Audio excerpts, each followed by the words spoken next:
Welcome to a new episode at Economics Design. Here at Economics Design, we focus all on fundamentals. How are protocols designed? How do they work? And how can we analyze the health and robustness of these protocols? Today, we're going to discuss something a bit different. We're going to start off with what are public goods, the economics of public goods, and how can we use tokens, how can we use these new economic systems and new economic models to affect the public goods that we know. So let's get started. And the case study we're looking at today is the Commons Stack DAO. Today, we'll cover a few things. We're going to start off with what are common goods, the incentive alignment, the participatory economics, and then I'll introduce you a little bit to the Commons Stack DAO. Then we'll listen to the chat with Griff, the CEO of Commons Stack, as he explains a little bit more about what we're talking about over here and what are we trying to build. What are common goods? In the book that I've written, Common Goods is in the chapter 13, part 2. There we talk a little bit more about different kind of property rights and different goods attached to that. In general, you can think of goods as two main categories. The first one are private goods and the second are public goods or common goods, because for everyone to use. Public goods, there is a little bit more of a barrier. You need to fit some certain criteria like a country club, or you need to get memberships to join this space, or you need to have X amount of qualifications or X amount of attributes to be able to join this public goods community.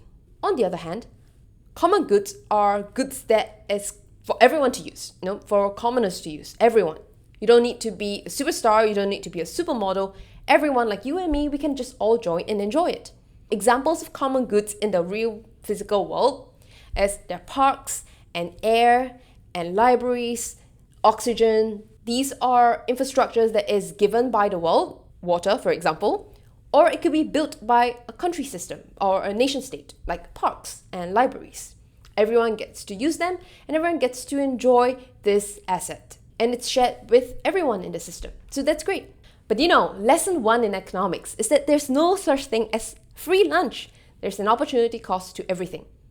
So what are common goods? How does common goods fall into this category of no such thing as free lunch? Well, common goods are very difficult to maintain.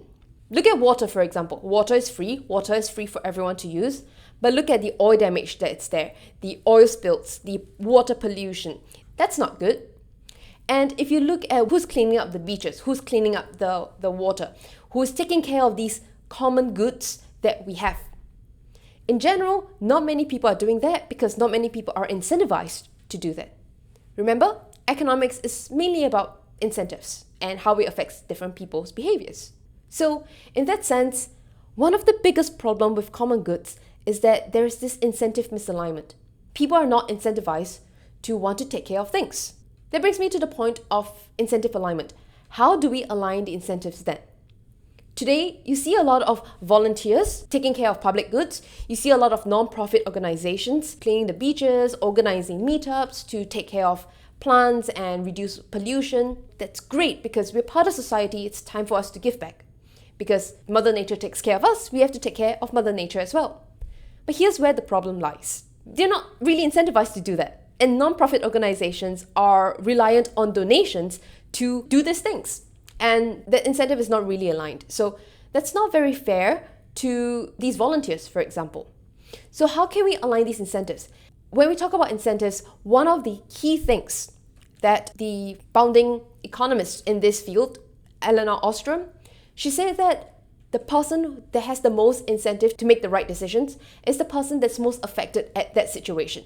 Given this idea that she won the Nobel Prize for, how can we implement them into these common goods that we are creating? And this brings us to the whole idea of a token-based ecosystem. I'm going to just call it participatory economics. So what is the biggest benefit of these token-based ecosystems?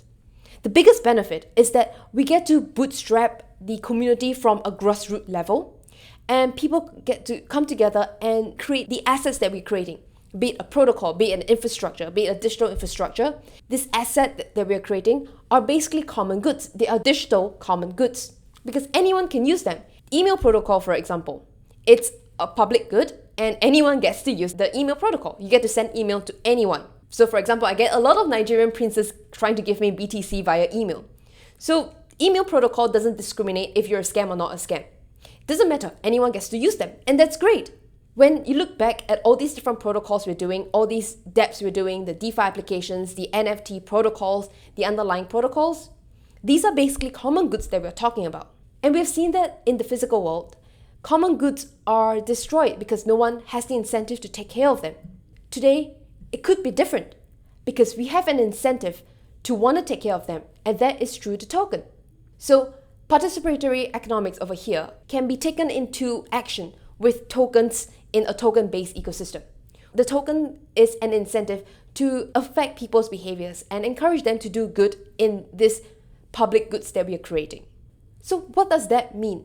How can we apply participatory economics in a more tangible sense? And that's where I want to talk to you a little bit about Commons Stack DAO. So Commons Stack DAO is run by Griff, the CEO of Commons Stack, and his fantastic background in software engineering and the technical aspect. It is also aligned with token engineering, which is another big, wonderful community focusing on the engineering of these token models.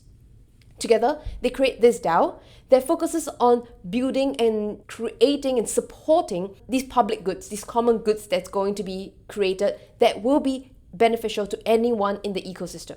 How do we do that? Remember that when we are creating economic systems, when we're designing economic models, we're designing tokens, it is all about figuring out the different parameters or different things that can be changed to design and create these ecosystems. And participatory economics is just that people who are in the system are able to participate to make these changes and to make this safe. It sounds like democracy. It sounds like things that you know, right? The only difference, or the biggest difference, is that democracy is different changes after the parameters are set. Here we're talking at a grassroots level, from the very basic standpoint. These participants are able to come in to vote and to make changes and to define the design and define the changes that can be done. Then you can make other kind of changes as it grows. This is quite different from a lot of DeFi protocols, for instance, where the DeFi protocol's founding team, let's say 5 to 8 people, they decide on what things should be. They have a multi-sig wallet, and that is it. Here at Commons Stack, it's slightly different because firstly, you curate people who have expertise in the space, who really know what they're doing, so that they have an incentive to want to build a better world by supporting these infrastructures that will be funded. Then these people come together to define, choose, and design these different parameters within the ecosystem. Once that's done, that will define the token allocation of everyone in the system. So you have 100% skin in the game.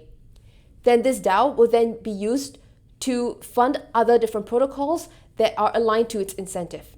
So in that way, this is how incentives can be aligned, and it's all governed by the token. So stay tuned to the next part where we'll listen to the chat with Griff as he goes through what public goods are, and he explains and he shares more about what Commons Stack is trying to do. My name is Griff Green. I've been in the DAO space since the DAO was my first project. Didn't work out all that hot, but learned a lot from that and sort of became a serial nonprofit crypto founder. So started Giveth, DAppNode, worked collaboratively with Ident3 and Commons Stack, of course, founded that not too long ago. And countless other projects, Bright ID, very involved with Panvala. Basically anything in the blockchain for good space, I get my hands into it because that's where my soul is at, my heart. How do you get into this space? Because not-for-profit is not-for-profit. So how did you sustain for so long? Well, I got into crypto early, honestly. I've kind of exited the money game in my own world. A long time ago, I retired with not that much money, relatively. And then crypto exploded. So for me, money's not the most important driving factor in my life. So I have more than enough and I just try to contribute. I think that brings us to a very interesting question on public goods, because you're funding a lot of not-for-profit, a lot of public goods, and to create public goods, they're very, very important infrastructure in these kind of decentralized ecosystems that we're talking about. But it requires everyone to retire very early to even have a chance to participate in building the future.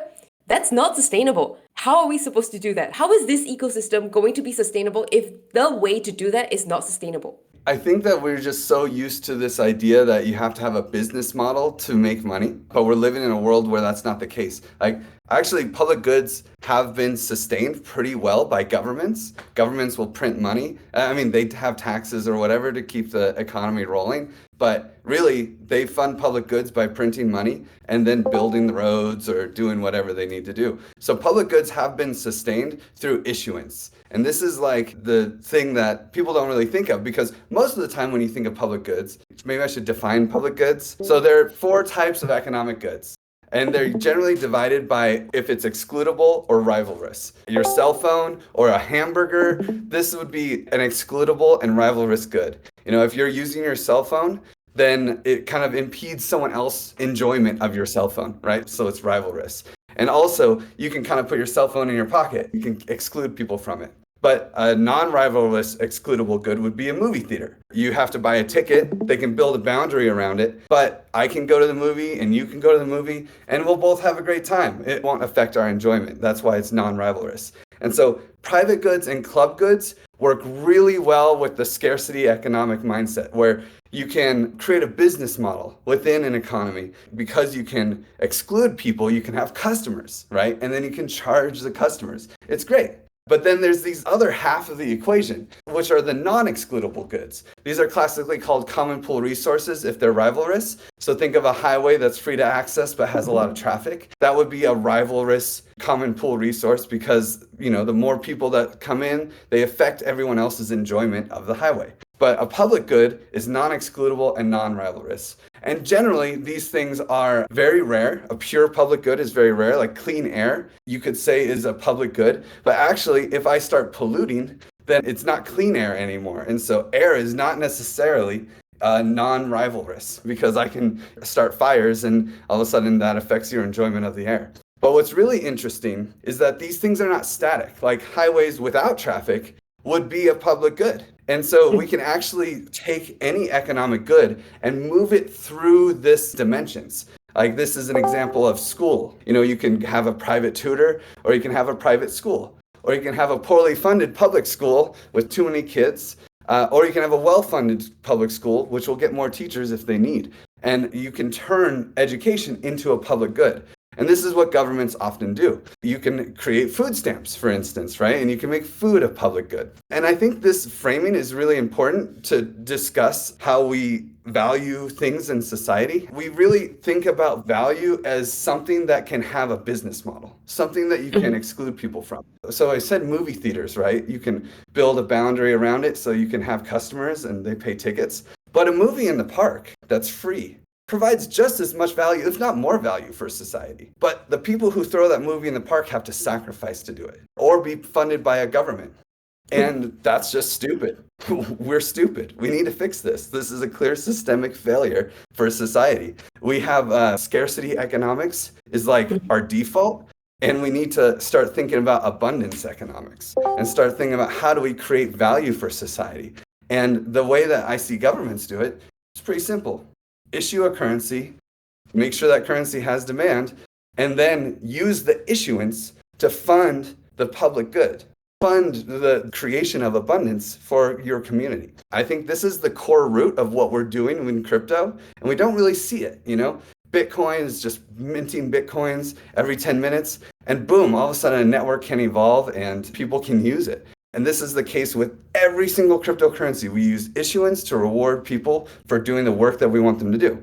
So let's just turn that into something that's good for society. I don't think it's that crazy, honestly. I think I would take it even a step further to say that tokens are really a way to incentivize people to participate, as in to work together and to collaborate together. Because the key to success, the key to having these public goods being the key in which parks are valuable to people are because they're being used, they're being maintained, and they're being cared for. So infrastructure on its own will deteriorate with time because, treasury of the commons, and you have all these kind of stuff where people are more likely trying to exploit this clean air or clean water because it's a lot cheaper to do that than to maintain it. So having tokens then, it's not about secondary market kind of exchange value appreciation, but really a way to incentivize people to come together to say that, okay, let's protect this park, let's keep this park clean, let's keep the water clean. Because you need something to incentivize people, right? You need something to bind them together. If they don't collaborate, if they don't work together, they don't coordinate in that, then everything goes away. In economics, they're just like property rights because there are four different kind of property rights in which you can divide them into the different kind of economic goods. And property rights exist because you want to create this scarcity thing and you want to exploit its value that it can give. And I think it's very important to think about public goods in that right because it can be exploited by everyone in the system. You don't need a special pass to go in, which makes a more equitable society, which is exactly what DeFi is talking about, which is exactly what token is talking about. One of the main Bible when it comes to public goods is the book by Eleanor Ostrom, which is her book on governing the commons. And do you want to share a little bit more about the principles that she talks about? One of the things I really want to emphasize in token engineering, we always think about, bonding curves. We think about like, how do we issue the currency and make it flow? What are the economic value flows? But like, that's not going to solve everything. You can't solve everything with tech. In the end, economics is a social science. And we have to look at the people who win Nobel Prizes in economics for their social understanding of these microeconomies. Eleanor Ostrom is one of the she's the first woman to ever win a Nobel Prize in economics.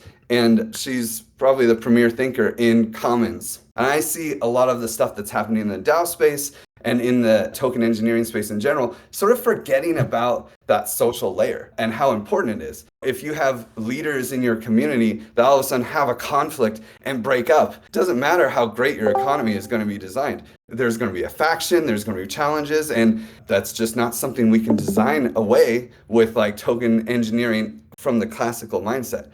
However, we need to start recognizing that social layer. And with the token engineering commons, for instance, we focused for a year on the cultural build and make sure that these 8 principles are actually addressed. And so this is the simplest 8 sentences that you can pull out of Eleanor Ostrom's work to get like we'll call it 90-10, 90% of the wisdom with 10% of the effort, maybe even 98% of the wisdom for 2% of the effort. So I'll just read these because they're so important, right? So if you want to manage a shared resource, a commons, actually, let me just define what commons means. This is David Boyer. So a commons is neither the resource, the community, nor the protocols for its stewardship, but the dynamic interaction between all of these elements. So it includes the people who are in it, the rules that they use to organize around the value they're creating, and of course, the value they're creating, the public good. So a commons is a complicated ecosystem of people, rules, and resources. The commons needs to have clearly defined boundaries. There needs to be like an inside and an outside of the commons. And the rules should fit local circumstances. So they should be specific for every commons. This is not something that's plug and play, rinse and repeat. Participatory decision-making is vital. The people inside of the commons need to actually have a voice in how things evolve. Commons must be monitored. The shared resources need to be watched. If there are appropriators, which is what Eleanor Ostrom usually calls them, people who are extracting value without contributing, that needs to be understood. We need to be aware of that and evolve our processes to mitigate that or manage it. Sanctions for abuse of the commons should be graduated. So this is always a challenge within hippy-dippy communities that manage commons, like all the ones that I've been a part of. So it's important to actually communicate what is good and what is bad. And you can communicate what is good with praise and rewards, but you also have to communicate what is bad with sanctions. But that doesn't mean that you have to you're kicked out, ostracism from the get-go. It's like a warning, maybe 2 warnings, right? Telling people this is not good. You're breaking the rules. And then, you keep breaking the rules. Well, now there's some kind of sanction that can graduate into hopefully not ostracism, but eventually you have to be able to pull that cord as well. And then conflict resolution should be easily accessible. This is so critical. We actually started a whole group called Gravity that is trying to bring conflict transformation into the DAO space, because conflicts are actually natural and they can be used in a positive way to evolve your organization. So conflicts can actually be transformed into making your system stronger. As long as you come with that realization, you say conflicts are natural, please tell us about them. It's okay, don't be embarrassed. Then you can actually improve your organization. Commons need the right to organize from society. This is basically some sort of legal protection, some sort of way of like, if we're starting a commons, it's going to be kind of small relative to the United States of America, and the legal system. So if the US, SEC, or somebody can come in and destroy your commons, well, you're kind of in trouble. So you need some sort of legal structuring to make sure that the people and the resources can be protected. And then Commons works best when it's nested within larger networks. And this is something that I think we often get stuck into the trap that we're always trying to make these global economies. But I think the next big thing, along with David Boyer here, will be a lot of small things, a lot of small commons that will actually be networked together but have a strong focus. It's really hard to manage a community of 10,000 people. It's much easier to manage a community of 100 people and have a micro economy that can actually produce the value that we're looking at. So these are just the principles that the Commons Stack is running with. I guess I want to just read this one quote because it almost makes me cry when I read it, and it's just sitting right here. There is no reason to believe that bureaucrats, politicians, nor the economic technocracy, which I kind of added that in, no matter how well-meaning, are better at solving problems than the people on the spot who have the strongest incentive to get the solution right. I think that's where economics and engineering comes in hand because in your points 1 and 2, it talks about defining the design space. Defining the design space will be very important, in which your economic rules and your engineering mechanisms will work to incentivize people towards the kind of outcomes that we're looking at. So having that definition is very, very important. And I also absolutely agree with the conflict resolution part, because that is something that's really important in terms of designing these incentive mechanisms. Because one of the things people overlook in token-based ecosystems is that they do assume that a lot of people are there for good, which is quite true, especially when we're bootstrapping. But there will be conflicts that will come up. And unless you have an internal way to resolve that, DAOs are just a tool.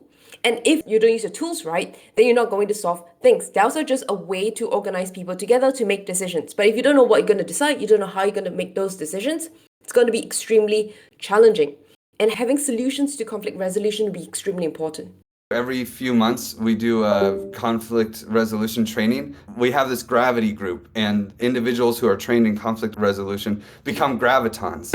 You get an NFT for every class that you go to, and then you actually become a certified graviton. And the graviton's role is to be a force of gravity within the relational fabric of the community to really help bring everyone together and make sure the relational fabric is strong. So if anyone is interested in being a part of the solution for conflict resolution, join the TEC channels and come to the Graviton training in late September. Do you want to share a little bit more about what would the Graviton do? What does it entail in the whole conflict resolution stuff? It sounds like, you're becoming a police or a judge. No, not at all. Not at all. You're trained in conflict resolution. You're not becoming a police or a judge. In the end, people have to solve their own problems. Basically, what we do in the TEC is we created a system where there's a type form. If someone gets your name wrong, is mispronouncing it, or someone sees that someone else is mispronouncing the name, it's kind of like calling 911, but for low issues, right? It's this mutual monitoring process so that people have a way to alert. Hey, there's some awkwardness. This guy keeps getting this other person's name wrong, And then the Graviton, they've been trained in nonviolent communication, alternative dispute resolution, and spiral dynamics, and some other conventional and non-conventional conflict resolution techniques. And they can just go in and tell the person, hey, you're getting this person's name wrong. Want to have a quick call and we can practice the name or something? Or maybe two people are kind of angsty with each other, and you just want to say, hey, what's the problem with this person? And they go talk individually to that person, and then they go talk individually to the other person, and they try to figure out how can we build this bridge? How can we make this bridge stronger and reinforce this relationship?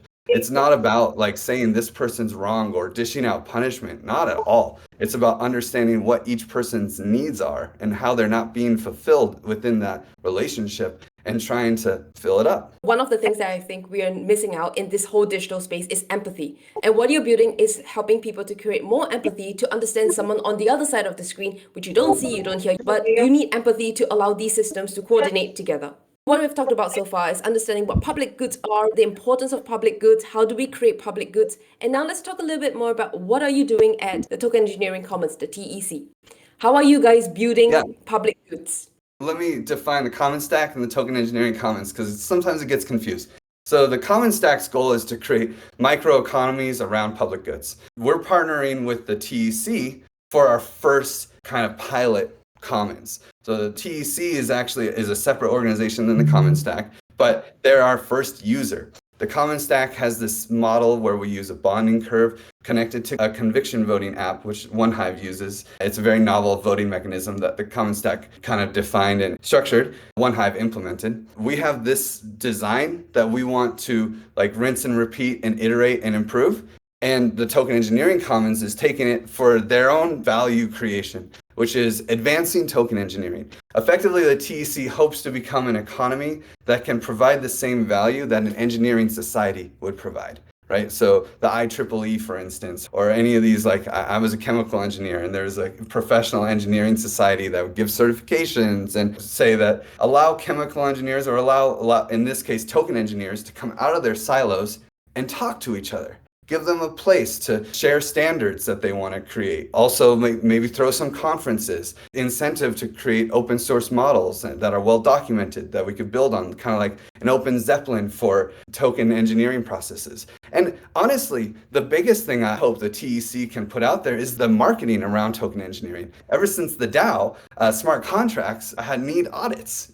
Audits are really important. But that just says if there's bugs in the code. That doesn't say if the actual design is going to provide the value that you want it to provide and succeed. Like there were no bugs in Fei protocol, for instance, right? And Fei protocol, man, that was a genius thing. Everything was so good. It's still working. They're going to hold the peg, and I actually think the protocol will succeed in the great future because it's run by geniuses and really cool people with the right intentions. However, they made one fatal flaw in that they didn't control the configuration space. And if they would have had a token engineering audit and they would have said, hey man, like what if you raise $1 billion? Will that work out? And then they could have been like, maybe not, maybe they would have put a cap on it and it would have worked out great and they wouldn't have had all those problems.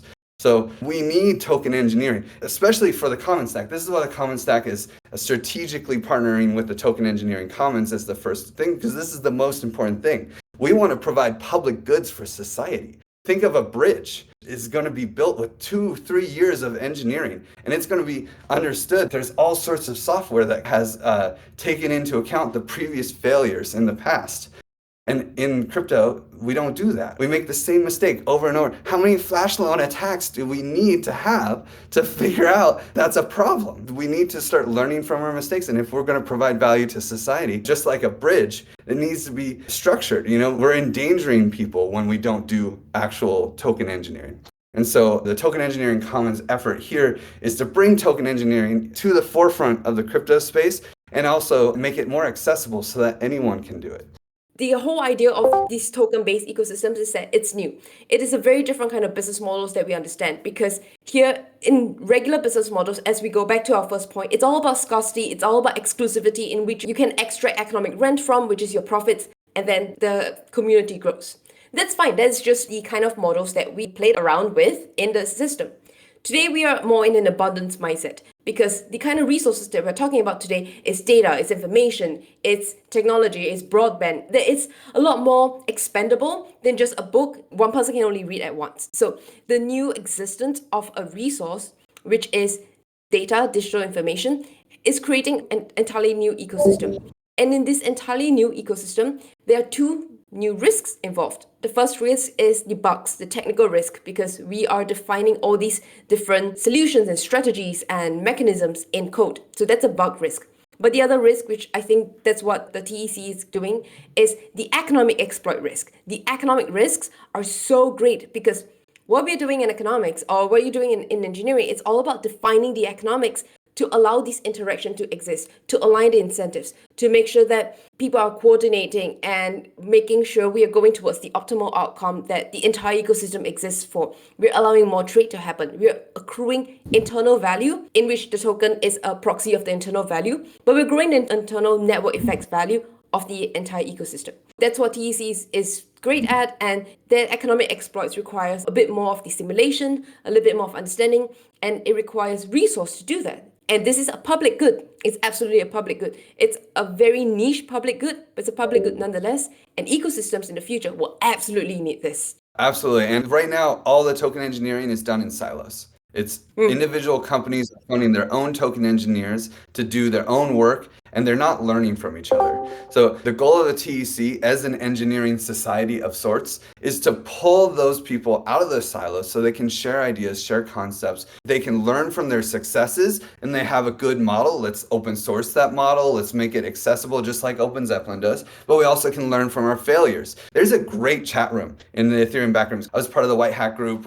We rescued the DAO, rescued the money there, and gave it all back. And then, of course, the Parity multi-sig hack, the first one, we rescued like $210 million and gave it all back to everybody. This put me in a place where I'm very connected into the ETH security researchers. There is an ETH security commons. This is one of the things that makes Ethereum so great to build in, that all the security-minded people are sharing ideas in these back rooms. And it's so critical that they can all learn from each other's mistakes. And then you have Open Zeppelin showing everybody all the successes that people can build off of. It's a simple thing, but it's so critical, and it doesn't exist in the token engineering space. Like you said, it's a public good. And the big failure that I see in governments and nonprofits is really economic design, right? Like governments, if you're a bureaucrat, you make a good decision, you collect your salary. You make a bad decision, you collect your salary. Why do you make good decisions? It's a little too easy to find external incentives to change your actual decisions.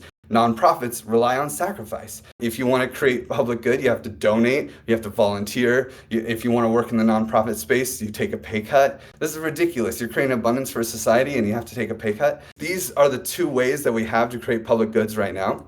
And the Commons Stack is proposing a third way. And the third way is based off, like we already talked about, issuance, using issuance to reward value creation. But the other important piece is actually appreciating the value of the current work for the future, appreciating the future value. And this is something that is controversial in the general public good space because it relies on speculation. Speculation actually allows you to take what is there now and project value into the future and say, actually, this work right now that's being done will provide a lot of future value. So I'm going to speculate on it now because I think more people in the world will appreciate the value that's being produced. And this is like the core piece that makes everything work. Will the Bitcoin network have more value in the future? I think so. I'm buying the token now, right? And this is what we hope to, it's an experiment, especially to be so upfront about it and just say, hey, we're actually like quantifying the qualitative value that we're planning to produce later. We're quantifying it right now with a token. If you believe that, creating value and tying the token engineering space together and creating token engineering public goods has value now and in the future, then this is a good impact investment, actually, and you can be aligned with our organization and the future value it creates. And as a token holder, you will actually have a say in how we create this future value. And that's the other piece that I think is forgotten. Governance over public goods has value. Donald Trump and Joe Biden spent $6 trillion or something ridiculous to get a $400K a year job. And that's not because they want the job, or it's because they want the power. And the power itself has qualitative value. And so DAOs, I consider DAOs governed economies. These governed economies, governance over the economy has value as well. The value that you're producing and the ability to steer the direction of that value creation is what you get with this package of governance rights that we call a token. So it has value, but the biggest battle that I have is this collective psychosis around public goods, where the public good has value, but the work to create the public good generally doesn't have value. It doesn't in our minds because we're so used to nonprofit sacrifice and government incompetence that it's like the systems that we have in place are so bad that you just think, well, public goods have no value. To make any money in this world, I have to build a barrier. I have to exclude people. That's where real work gets done. Coming over this collective psychosis is probably the biggest battle we have. But in the end, I think logically it works. And this is why it's so important for the Commons Stack to focus with the token engineering commons, because this community gets it. We don't have to overcome the collective psychosis. Token engineers actually appreciate the value of all of these systems. And also, it kind of is associated with dev work. And even open source dev work is considered valuable, even though it's a public good. So it's a very niche topic, but it's a very strategic position for the Commons Stack because I believe it will work. Where it might not work if we try to create an economy around cleaning a river, which is our real goal, is to create microeconomies to provide value for society, to replace government services one cut at a time, and just like start creating economies that can actually provide value better than what is being done right now. But people don't appreciate the value of that work right now. But people do appreciate the value of token engineering, so we can actually succeed in this environment. The whole idea of creating public goods. I speculate on the future's value. This is the exact reason why I came into this space. The whole idea of things being open source, things being decentralized. Someone needs to provide some level of framework for people to understand how can we coordinate all these things. Because there's so many people with great ideas of how to create these public goods, this entire open source culture. That's fantastic. But how do we get from an idea in your head to something that's actually sustainable? I think that a lot of people, when they came into the space, they had great ideas. But how do you turn these ideas into something more tangible to create a very sustainable open source ecosystem that allows everyone from all over the world to come together and work on things? That is rare and that's difficult. And I guess thanks to COVID, a lot of people are more open to these kind of cross-geography, cross-judiciary kind of ecosystems to work together and create things together and create value. The other thing I want to note is that when we talk about value, a very important thing when we talk about value, both in economics and in this open like public goods engineering, is that we're talking about the internal, inherent, like intrinsic value of the ecosystem. By having the token, it's kind of like having your ticket to Disneyland. You go on the rides with your ticket to Disneyland, but you don't really pay for it. You don't use outside money, which is US dollars, but you use the ticket to enter this Disneyland ecosystem. Just like how having a token in this open source ecosystem or this common public goods ecosystem gives you participatory access, which accrues in intrinsic value because there's future value of this public good being used, which is just all these different protocols as well. It's not just parks and beaches and cleaning up beaches, but these open source protocols in which you allow, let's say DeFi protocols to allow different new ways of settling options or new ways of creating exchange, which is your DEXs. And having a token allows you to get access into this new public goods that's available. And I think that's extremely, extremely powerful. The current system today, it's not that it's broken, it's just very inefficient and it only rewards a certain type of people or a small segment of the entire population. It's not equitable, it's not given out to everyone. And what we're building over here is to turn this flawed, inefficient system into a public good and using tokens to govern the inherent value. There can be secondary value, which is the exchange value for people to speculate, but the inherent value can only be accrued when there's proper engineering in place, when there's proper economics in place, when there's proper mechanism alignment in place. And the cultural build. A cultural build is, for instance, oh, I have this great idea. I'm going to launch a DAO. No one knows about it. What are you doing? You know, like you have to actually build a community. Cultural build is, it's not just community management and building a community and marketing.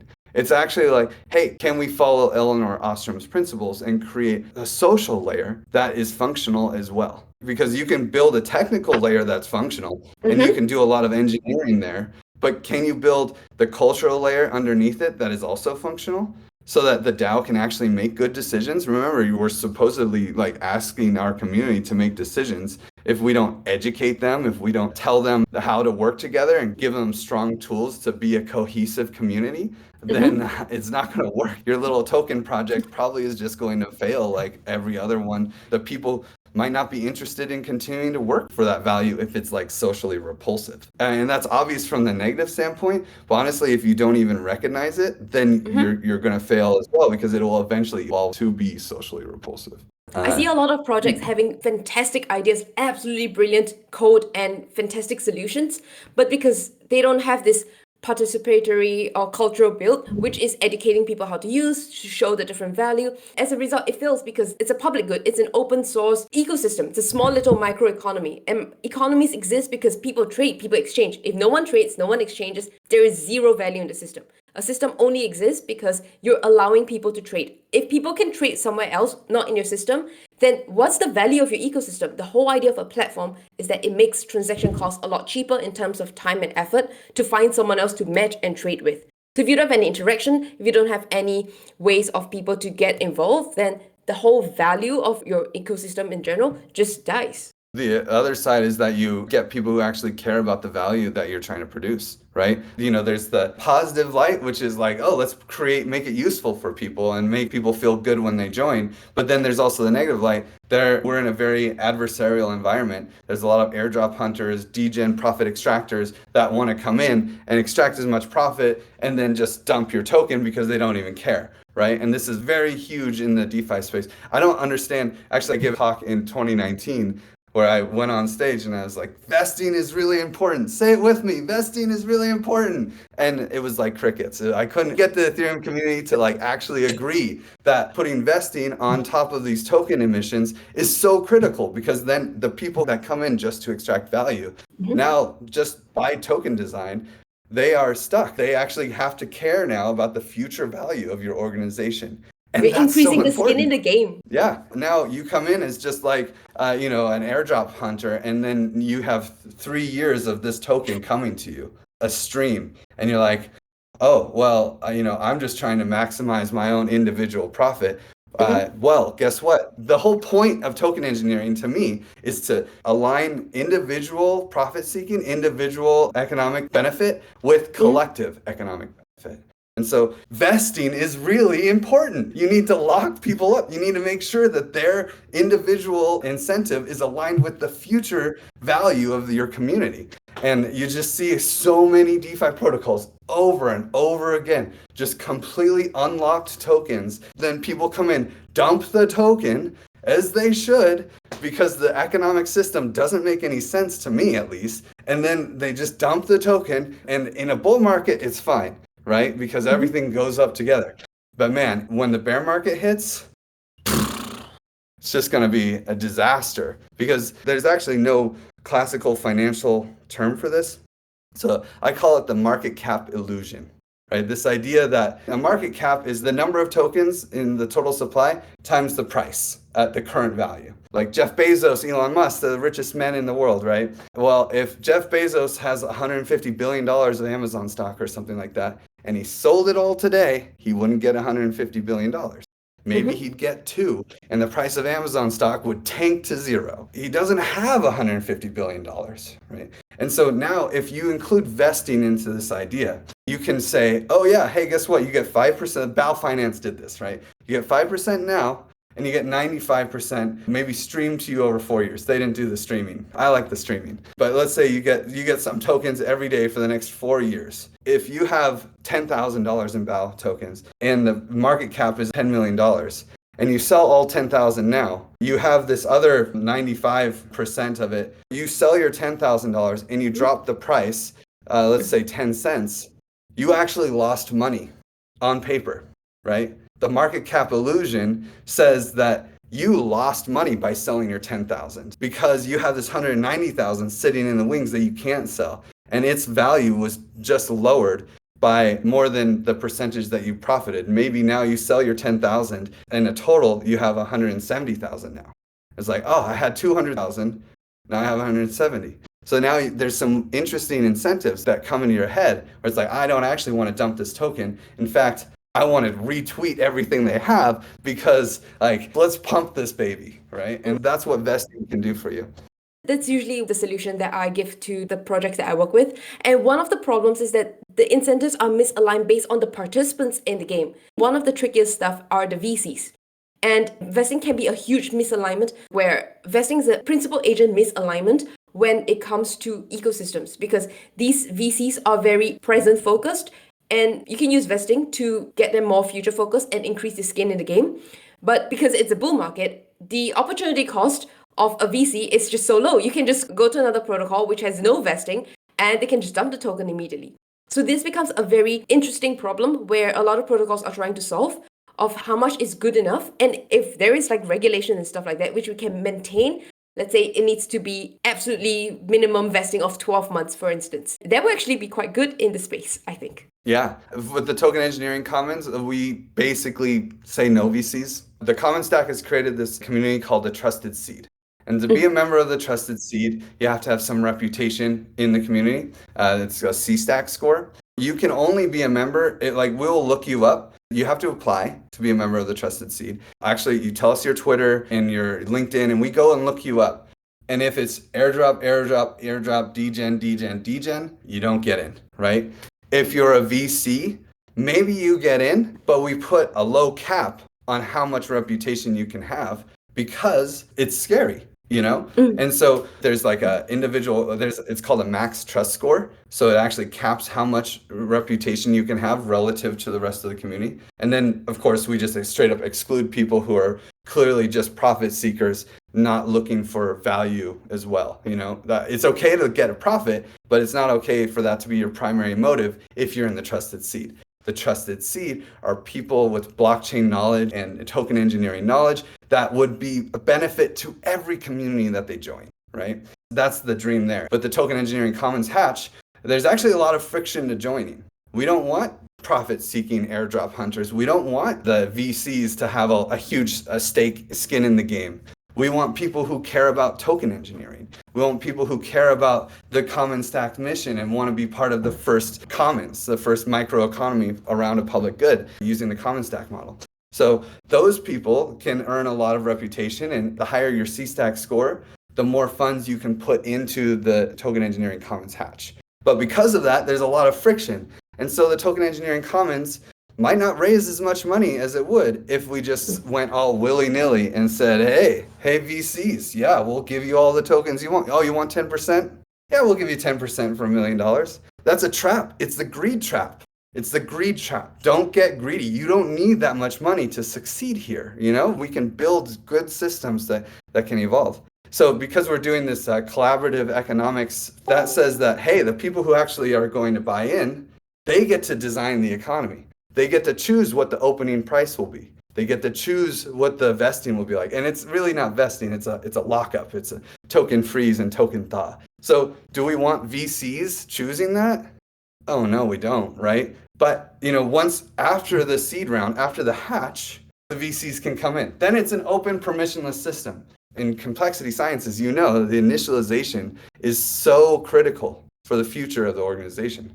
And so we have to be protective, like a little baby, and keep the VCs and the airdrop hunters out. And that might take a little bit of friction, and it might take a little bit of money off the table for your organization at the beginning. But it's worth it. It's worth it. Don't be greedy. Right here, you're playing around with two levels of centralization and decentralization. The level of centralization is where there's a centralized group of people deciding who can be the CEO. Because you're KYCing them, you're checking them online, you're stalking them online, and you're seeing if they're worthy or not to come in. So we don't look at your ID.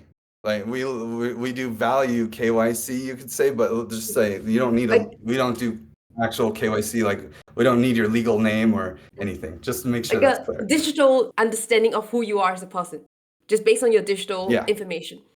And then the decentralization will be all these people who are qualified or who are approved gets to decide what the ecosystem would be. If they buy into that commons. So it's kind of like, you can imagine the Trusted Seed. So it provides two things. Number one, it's a group of people who are value aligned and mission driven. They want to see the world benefit from token engineering, right? And the value that microeconomies around public goods can create, and DAOs in general. It's like a Trusted Seed group, and a seed funding group. So they know that they can actually start initializing economies after economy. And then we also provide kind of a mutual aid legal protection.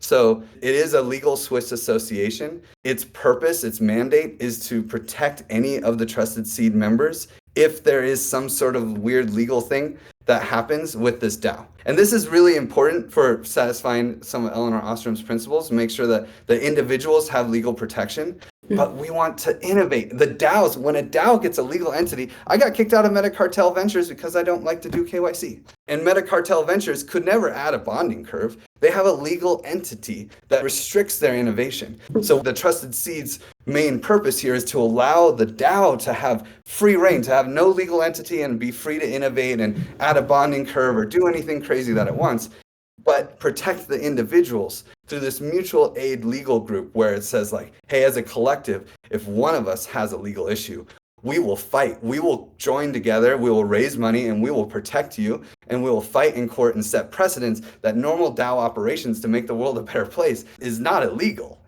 That's the trusted seed. And then those trusted seed members will have the opportunity to enter into different economies, right? They're probably going to receive airdrops and stuff like that because it's like this nice group of people. But also, these members will have opportunities to start these microeconomies. And we kind of trust them not to join the microeconomies that they're not interested in. But if they join the TEC, the hatchers who join the TEC will get to vote on the economic design. Here, let me actually share a prototype here of what I'm talking about. We have this idea to do collaborative economics, to actually educate our community on how the economics work. We already did this phase before we launched the hatch, where we, as a community, designed the hatch, and we had a very basic dashboard, and we learned a lot from that prototype. And so now we created this system where you, as a member of the Commons, get to decide and design each function of the economy. But to do that, we have to educate people. So we have this little education walkthrough that explains how all of the pieces and parts work. And you can do the full tutorial and learn about each piece and part. It will take some time to understand all the main pieces of the economy. But once you get through it and are educated, then you actually get to design the economy. So like the people who put money into the hatch right now, after we raise the funds, then we can better design the bonding curve and conviction voting system because we know how much money is in the system to play with. That's a huge variable for designing this system. And then you, as a participant, as someone who has hatch tokens, who actually put money in, put skin in the game into the hatch, you get to decide what the price will be. Right now, the price of tokens is one wrapped X die in the hatch, which is like the seed round. And you get to decide and design the economy. You get to say what the price will be after the hatch for everyone else who comes in later in the permissionless phase. You get to decide how long your tokens will be locked up. You get to decide the length of time that they will be unlocked. You get to decide how the bonding curve is structured and what the reserve ratio is, and that's based on the opening price. And the way our system works is when people speculate on it, when they buy the token or sell the token, there are tributes that go and fund the value arm. You can kind of think of the token engineering commons as an economic engine attached to a value creation engine. And the economic engine feeds funds to the value creation engine. And then the value creation engine does good work, which then inspires other people to participate in the economic engine. And then you have this nice value flow that goes back and forth, right? And so when people enter and exit the system, they are effectively funding the value creation, and you will get to design that. This is kind of the collaborative economics that has never been done before, actually. It's something we stumbled upon just following Eleanor Ostrom's principles. We had no intention. We didn't even know what collaborative economics was. We kind of just discovered it because we're very in a privileged position where we're in the token engineering community. We can educate our community and they can actually participate in the economic design. We didn't realize that had never been done before. Every economy up until this point is designed in back rooms. You can think of like the Federal Reserve System or the European Central Bank. Who votes for these people, right? Like, do we vote on whether or not we raise interest rates? Hell no. That's decided in a back room and handed down to us, right? In crypto, it's a little bit better because at least in crypto, you can opt into the system or opt out. In normal economics, you're kind of stuck. You live in a place, you have a house there, and if the interest rates go up, then hey, they go up, right? In crypto, you can choose to enter or exit the system freely.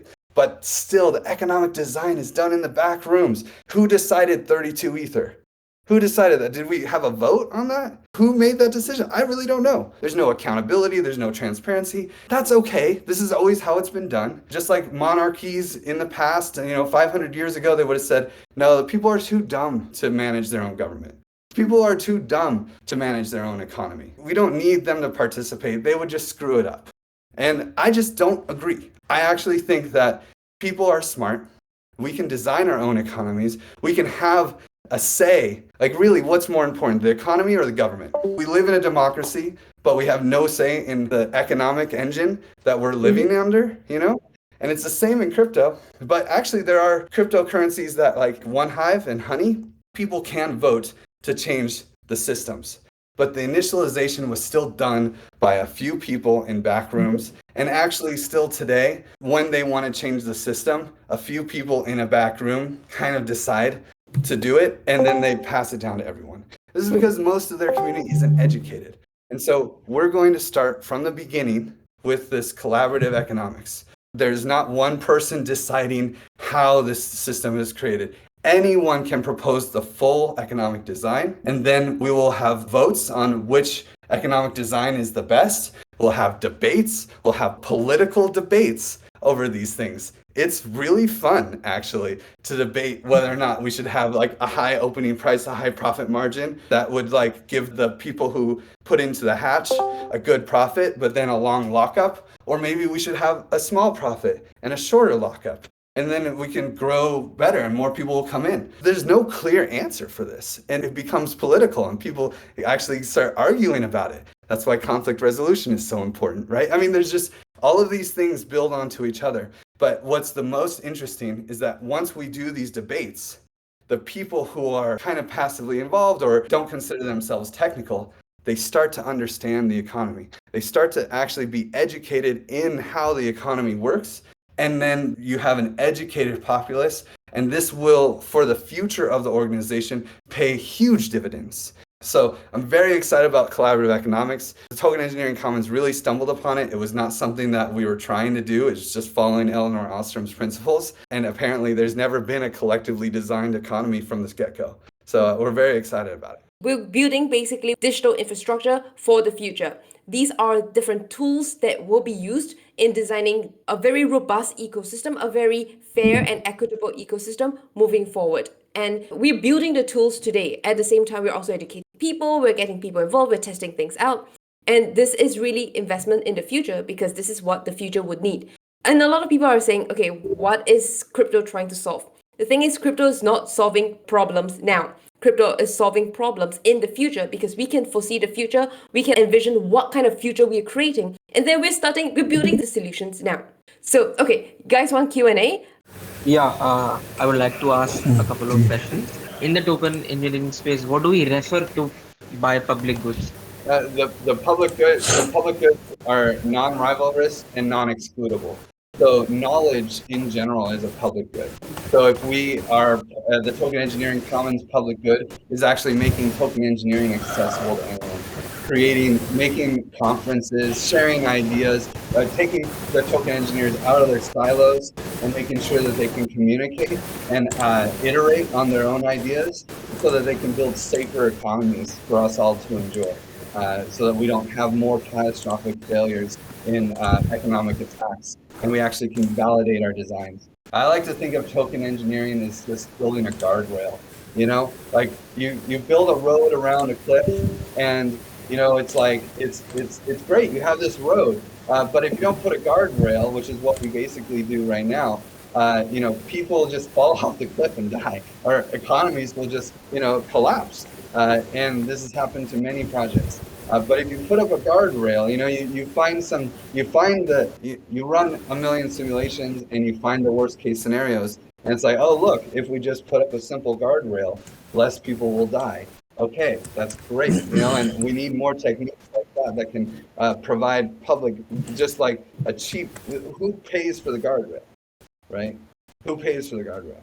And it's a hard problem to solve. But we believe that with token engineering, we can actually solve that problem, not just for our own public good, which is token engineering itself, but actually many other public goods, from taking care of the environment to taking care of orphans to providing to building roads, to things that are normally done by governments and nonprofits. We could actually build economies that reward that value creation. A moderate example can also be any of these open source protocols, where these are public goods because anyone can come in and out of the system. These open source protocols are public goods. But we need to protect them to make sure that they're not exploited. We need to protect them to make sure that they continuously generate value and give the value back to the people, the different token holders or the users in the space. So this is the guardrails to protect these systems from being exploited. So that's a tangible example. From ground up, how do we build that cultural build that we were talking about earlier? Suppose, okay, I have an idea and I want it, get people on board and just make a community around it. So how do we build that initial cultural build? How do we put ourselves over there? So yeah. Yeah. So one of Eleanor Ostrom's principles is that the rules should fit the local circumstances. And so the challenge here is there's not a one size fits all. Oh, here's your booklet for the cultural build. Although the Commons Stack is doing case studies on the token engineering commons to actually like understand the higher level guidelines that you need to provide the cultural build. And so I would say the best tools that we have right now is this checklist that Eleanor Ostrom created. She won a Nobel Prize in economics for disproving the tragedy of the commons. And she did that saying it's not about economics, just like purely, like it's not about the mathematical economics. It's about the social side of economics. And this is a beautiful checklist. She went and observed only commons that have been around that have been organizing their own shared resources without government intervention for over 100 years. Generational commons that have been successful for over 100 years. And she did this huge meta study and derived these 8 principles. So if you can just what I would suggest is just using these 8 principles as your guidelines and make sure that you have check marks. Do you have access to conflict resolution? Do you provide sanctions? Guess what you do? You can kick people out of the Discord. You already provide sanctions. But you have to have this mindset that, oh, actually, we need to communicate the negative side. Like, we need to tell people when they're crossing the boundaries. We need to reward people it's really easy to reward people who are succeeding, but it's hard. No one wants to be the police, right? But you have to have a system in place where there can be mutual monitoring. No one is the police. We're all just trying to protect the commons, right? And so we have to have these systems in place.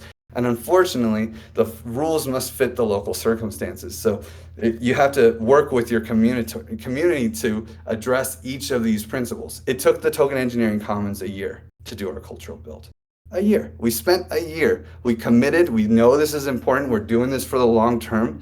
We spent a year building a really lovey-dovey community where we praise each other, where we show gratitude to each other.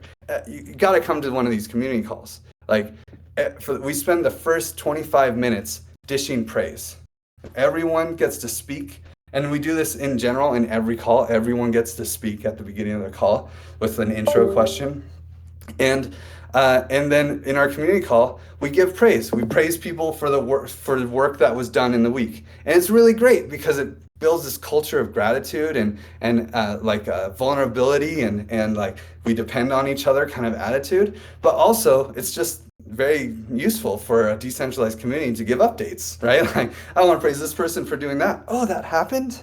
Oh, good. You can't see everything that's happening. So each individual person is like a node giving an update with a gratitude underpinning, and it's these kinds of cultural practices that really make a community strong. And but you have to figure out what works for you. We hope to do case studies. We're doing these case studies on the Token Engineering Commons, and we're going to build a cultural handbook. We're going to build a Commons handbook that'll have the cultural side and the technical side for launching a bonding curve and all of these things. So with all of the tools, but that's going to take some time. So if you want to start a community right now, just turn this into a checklist and make sure that you have a solution for each of the 8, and you'll probably be pretty good. In a decentralized entity, where suppose 100 people are working towards solving a problem, how do you quantify the